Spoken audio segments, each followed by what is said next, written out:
Épisode 11. L'Empire ottoman.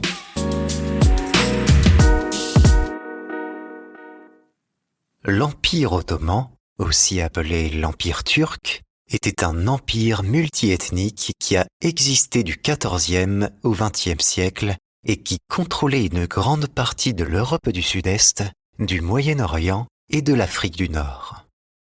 Le mot ottoman vient de son fondateur, Osman Ier, qui se dit Othman en arabe. Osman Ier était le chef d'une tribu turque guerrière venue d'Asie centrale pour s'installer en Anatolie en 1281.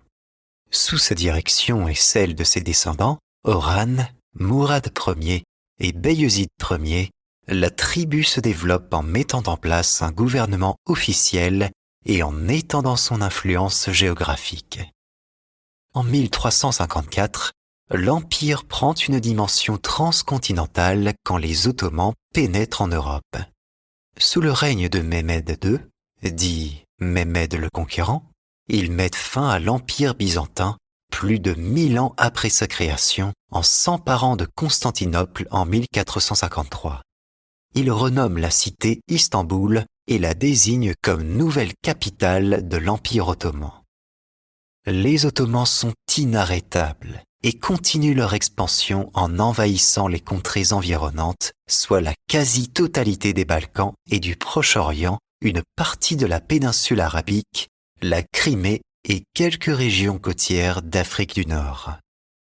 Après le décès de Sélim Ier en 1520, le petit-fils de Mehmed II, c'est Soliman le Magnifique qui prend les rênes du royaume et qui accroît encore plus son hégémonie, notamment au Moyen-Orient et en Europe centrale.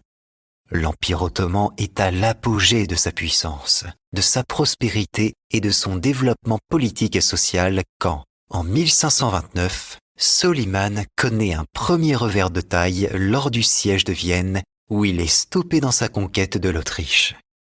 À sa mort en 1566, l'Empire entre dans une période de décadence. Les Ottomans faillent à nouveau à conquérir l'Autriche lors du deuxième siège de Vienne en 1683 et leurs territoires fondent comme neige au soleil au cours des siècles suivants.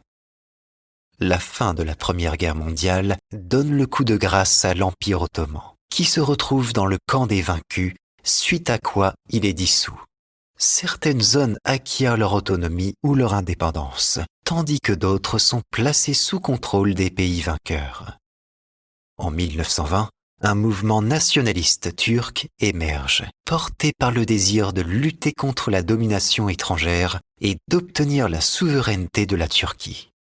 La guerre d'indépendance turque est menée avec détermination contre les forces d'occupation et aboutit finalement à la proclamation de la République de Turquie en 1923 et à la dissolution formelle de l'Empire ottoman en 1924. Le 3 mars 1924, les dirigeants de la République turque nouvellement formée ordonnent l'exil des membres de la famille royale ottomane. Après être passés d'une tribu nomade à des conquérants redoutables en moins de 2 siècles, les Ottomans ont donc été à la tête pendant 6 siècles d'un vaste empire multiculturel à cheval sur 3 continents qui a sans doute laissé un héritage durable dans l'histoire et la culture de la région.